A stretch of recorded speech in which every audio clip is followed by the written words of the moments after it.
Hey, it's Rav. Welcome to the Everyday Investor TV show, the hottest investment show in the world. That's right, I said it. I don't care who knows it. This show is designed to help us grow our money. You see, often the challenge is we take our precious time, we go to work, which is a blessing if you have a job.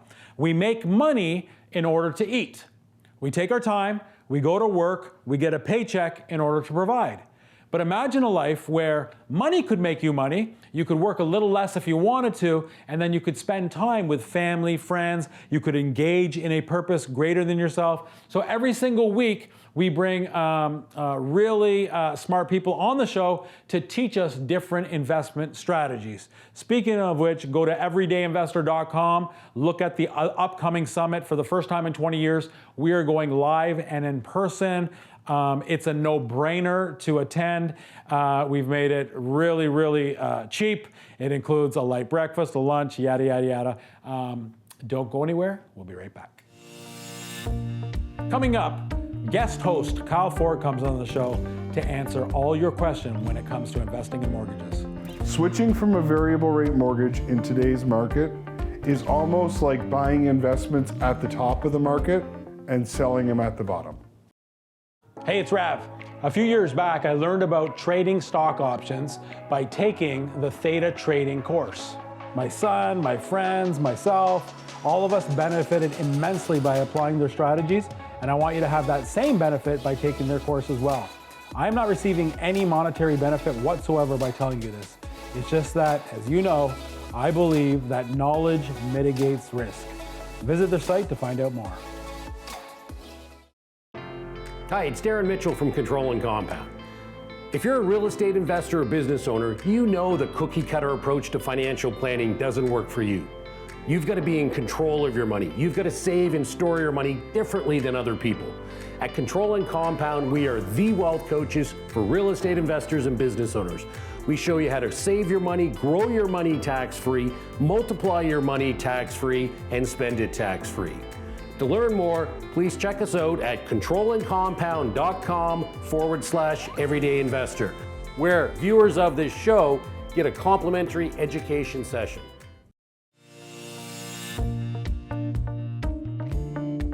Hey, what's going on? Kyle Ford here, your special guest host of the Everyday Investor. Today, in today's economy, and especially in today's mortgage world, when it comes to interest rates, when it comes to your mortgage, your investment properties, investing in real estate, there are more questions than ever. What I want to do today is dive into some of the most commonly asked questions, try to give you some context to what's going on. Over the last several years, it's been very clear when a client comes to me or comes to my team for advice, we can give a very direct answer of exactly what you need to do. Now more than ever, it's my role and my team's role to be your trusted advisor and help give you perspective. Because frankly, there's going to be more than one option, and one option isn't necessarily better than the other. It's just what's most suited for you. What we are seeing now more than ever is risk tolerance is actually playing a larger role in the decisions you make around mortgages. This doesn't mean that this is a bad time to refinance. It doesn't mean that it's a bad time to invest. It just means now more than ever, you need a trusted advisor and a trusted team to help you guide you through your decision when it comes to your upcoming refi, purchase, investment property purchase, or investment into real estate. So what we're going to do is we're going to get started with some of the most commonly asked questions. What's happening with interest rates? Right now, we're here in August of 2023. Recently, just in July, the Bank of Canada made a much expected other additional quarter point increase, and it is being projected or foreseen that we will see another increase again in the upcoming announcement. What does this mean for you? First of all, for fixed rate borrowers, it's not going to make an impact. Your fixed rate doesn't change your move. For variable rate borrowers, as you've likely felt over the past year, this can mean A, your payment is going up, B, your payment is being less applied to principal, and more to interest. Or C, you may actually be finally hitting your trigger points, which means the bank is calling and asking you to increase your payment or make a lump sum. The question I get asked here is, well, what should I do? Should I pay that lump sum? Should I extend out my amortization? And this is where the perspective is important. So without giving specific advice, what you need to do is look at your end goal. Is this your investment property? If it's your investment property and there's additional interest accruing that's tax deductible and your payment is okay right now, maybe you're okay letting that additional interest accrue until a renewal or a refi or a sale date. If this is your primary residence and you have a goal or aspiration to pay this mortgage down, you may need to be looking at your greater financial picture here to come to a conclusion of, can we make any cuts? Can we make any changes? Can we increase our investment returns to help pay down this accrued interest? There's no right or wrong answer here, but it's important that your advisor is communicating and asking you questions, and you and your partner or your team are being transparent and honest about your short, medium, and long-term goals. When it comes to interest rates in the longer term, it's the sentiment is still that they will come back down at some point, maybe into 2024 or as late as 2025. But over the past year, we've been in this waiting pattern of a lot of folks are saying, I can wait a little bit longer, I can wait a little bit longer. It's seeming that relief isn't going to be here sooner than later, and it may be in your best interest to make a decision now to give you some stability in the next year, 2 or 3 years. So when it comes to interest rates, make sure you're reaching out to your team. The next question I get is, I'm in a variable rate mortgage, what do I do? Once again, your specific circumstances are going to impact this answer a lot. Now, some key considerations. Switching from a variable rate mortgage in today's market is almost like buying investments at the top of the market and selling them at the bottom. If you've been able to withstand this long and you're in a variable payment, it's likely going to be better to stay there than make a significant change that could involve penalties, legal costs, additional fees. Now, if it's at the point now where it's causing stress in your life, your relationship, the cash flow on your property has now changed dramatically and the uncertainty is becoming a problem, it's certainly worth considering fixed rates. Now, what many people don't know is that there are shorter terms than a 5-year fixed. A 5-year fixed is the standard term that most mortgage brokers and banks are going to offer you, but there are fixed terms in 1, 2, 3, 4-year options. Now, is one better than the other? What we are seeing is the 1-year rates are fairly high, and a 5-year fixed is quite a bit lower than a 1-year fixed. So, however, there seem to be some decent mediums in the 2 and 3-year range, which could give you that flexibility, that stability that you may be looking for. If you're in a variable rate mortgage that is closed versus open, if you're in an open variable, there's no penalty. If you're in a closed variable, there is a penalty to switch into a fixed. Don't let a penalty stop you from running the analysis for other options. If you are carrying any debt outside of the primary residence or your investment property, and you are on a variable or even a good fixed rate, a lower 3-4 fixed rate, don't let that low fixed rate stop you from running the analysis of consolidating the debt, and even if that means a little bit higher of a rate, it could mean overall more cash flow to you. When it comes to what to do in a variable rate right now, there are many Canadians that are in this position, and please reach out to your trusted advisor or myself or team so we can help run the analysis for you and give you the perspective you need to make the decision that's right for you. One of the most common questions I get now, being an investor-focused mortgage broker, is it still worth it to borrow to invest?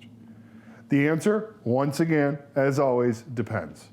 So let me give you some perspective on this.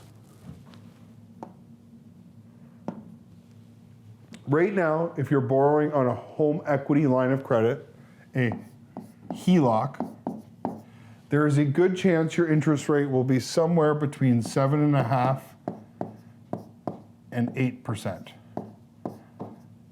Okay? If you've done a cash out refi and you have a fixed term mortgage, your rate will likely be somewhere around 6%. So this is your cost of borrowing when going to invest. Right now, the private lending rate market is in the range of somewhere between, PL rates are between 11 and 14%. So if you were to be borrowing at 8 and lending at 11, that would be a very limited spread, and especially after you pay taxes on that earned income, it may not be worth the risk. Right now, we are offering first mortgages in the 12 to 13% range, which means if you could be lending at 13% as your lending rate, and that's on first position mortgages, and borrowing on a cash out refi at 6%, there's an 8% delta or spread between the two that could be your earned interest. When it comes to borrowing to invest right now more than ever, if you are going to be taking a loan against a property you own, that means the bank, the HELOC or the bank, is going to be in first position on your property. Which means if you default on your payment, the bank is in a position to take and power of sale your property. If you are considering borrowing to invest, I would be very focused on lending in first position mortgages on other properties. That means the person you've borrowed from is in first position on your property. The person you're lending to, you're in first position on their property.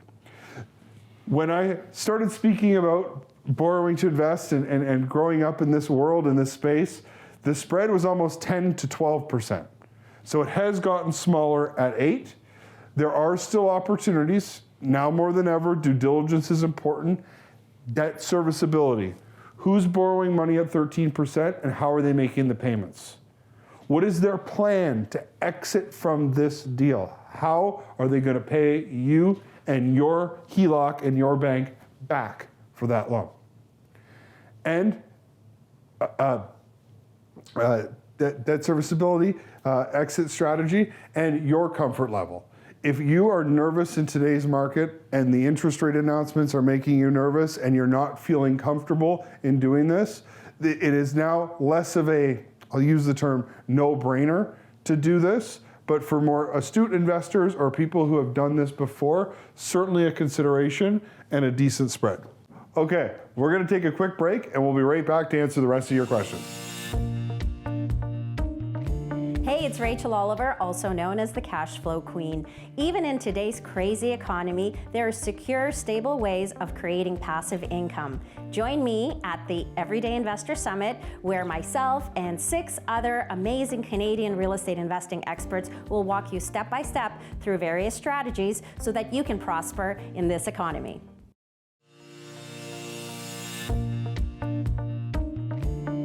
Hey guys, welcome back. Kyle Ford here from Kyle Ford Mortgages and the CapGap Mortgage Trust, your special guest host today, answering everything you guys need to know about the mortgage world today. We've covered some questions about interest rates, fixed versus variable, borrowing to invest. Want to keep talking about some of the key things that are coming out in today's mortgage world. As I mentioned before the break, there's no one-size-fits-all advice more than ever for anyone. It's all about perspective. You need options from your trusted professional. You need to weigh the pros and cons based on your personal goals and needs. So, without further ado, let's dive in and answer some of your most commonly asked questions, like, what is the stress test and should I be stressed out about it? So, what is the stress test? About 6 years ago, give or take now, the Bank of Canada made at the time a somewhat of a controversial decision to start qualifying borrowers at 2% higher than their actual payment. So if you were at the time borrowing money at 3%, I think a lot of us would like that rate right today, the bank would say, even though your payment is based on the 3%, we're going to qualify you at 5%. So that's 2% higher. Okay?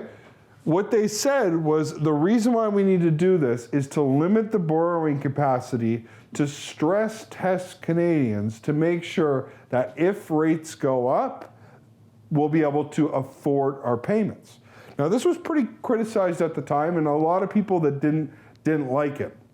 In hindsight, it has actually done what it was intended to do, which is protect the Canadian housing market from major defaults. What this meant is when rates have gone up or renewals have happened since then, the borrowers of those funds were already qualified at a higher rate and had the means to make the payment. So that's what the stress test was meant to do. The challenge we're seeing in today's market, because yes, the stress test is still here, the stress test is still alive and well, is the rates right now are at 6%, give or take. It's going to be my ballpark rate for today. And we're still qualifying at the same +2 of 8%. This 8% is becoming a bit of a challenge for a lot of Canadians to qualify for. Because when they bought their house, maybe they needed a new car after a couple of years. With those payments, it's become tight for them to qualify for their mortgage payment at the much higher rate.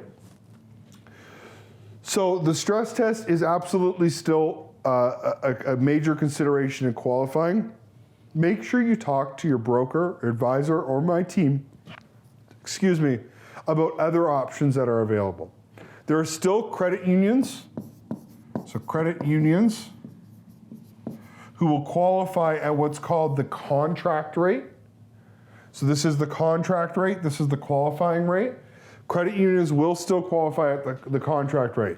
Maybe instead of at 6%, they'll charge you 6.2 or 6.3, a little bit higher, but they will qualify you at that contract rate. So before you start going to B alternative lenders or private lenders because you can't qualify at the stress test rate, the ST, and this is the contract rate.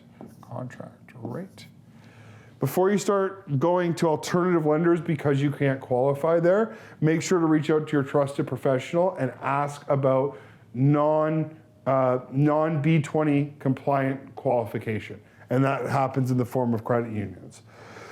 So one of the jokes I used to make, it was always, don't be stressed out about the stress test.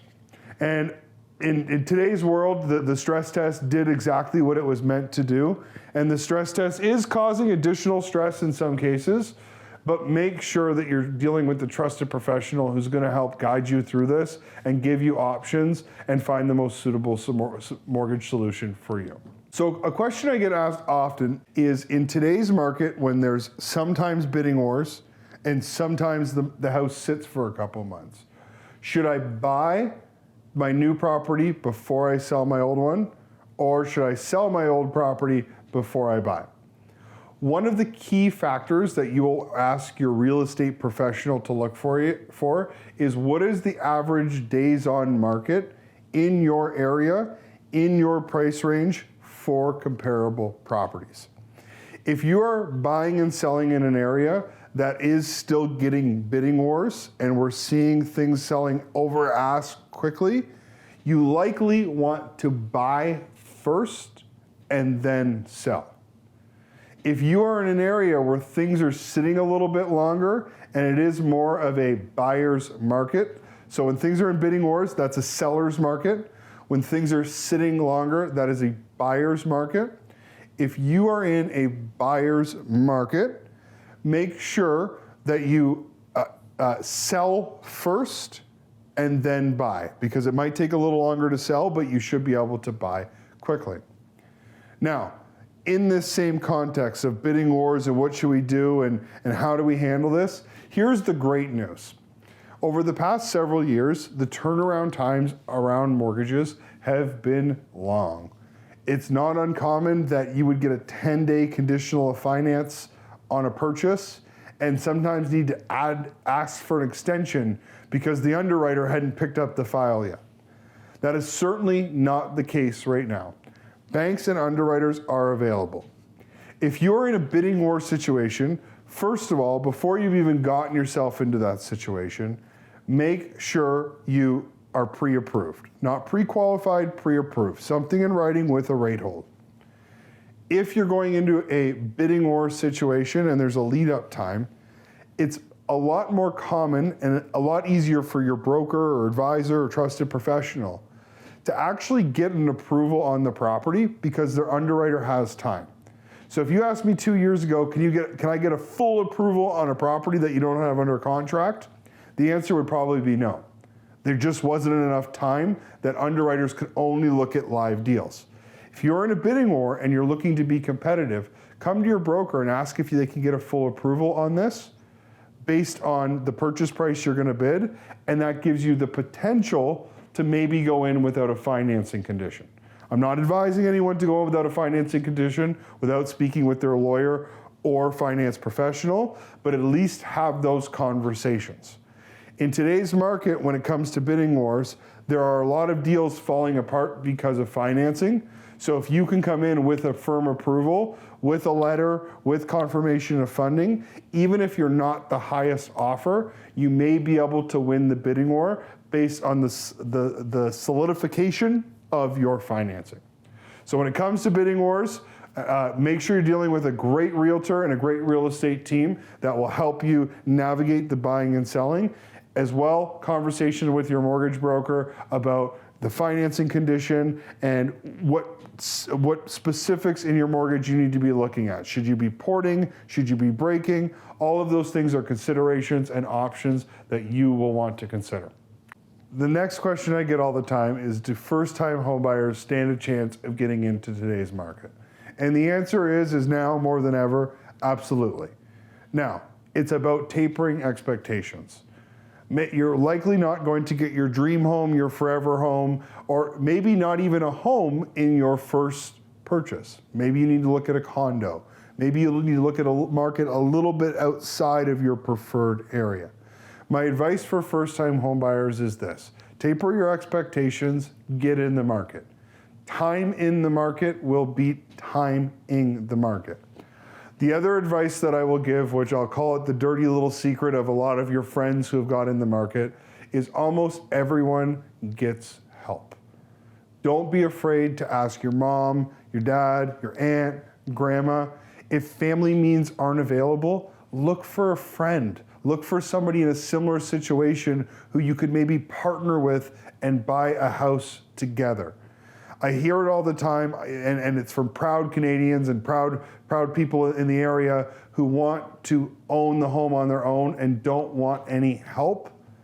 Many folks many first-time home buyers, almost all of them, have got some form of help via a cosigner, a gifted down payment, or for those that don't have family means, have joined forces with a friend, partner, significant other to combine their resources and get into the market.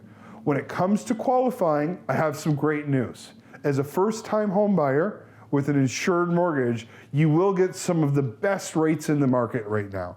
You can get a 5-year fixed, so all of the noise around interest rate, you can tune out and you'll know exactly what your payment is going to be for the next 5 years. The other little piece of advice I'll give, if possible, if it's within your means, if it's within your budget, look for a duplex. Look for a house with a suite that you can generate some rental income from. On the show here, The Everyday Investor, we like to talk about how we can get ahead, grow our wealth, and grow our futures. And though having your own home with no tenant may seem desirable, having that basement income, having that revenue coming in could be a fast track to a better future, a better life, and that bigger, more desirable dream home that you had in mind.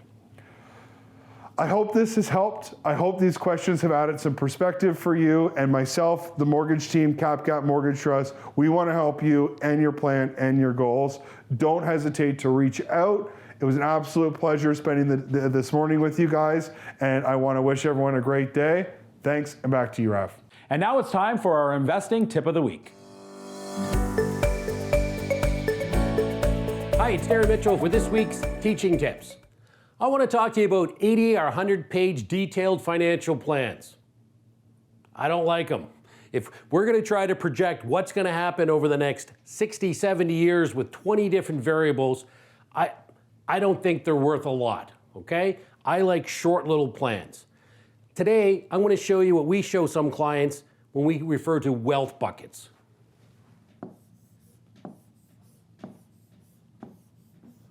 We're all going to have a bunch of these wealth buckets. Maybe you've got RSPs in some. Maybe you've got your house. Maybe you got a business. Maybe you got some real estate.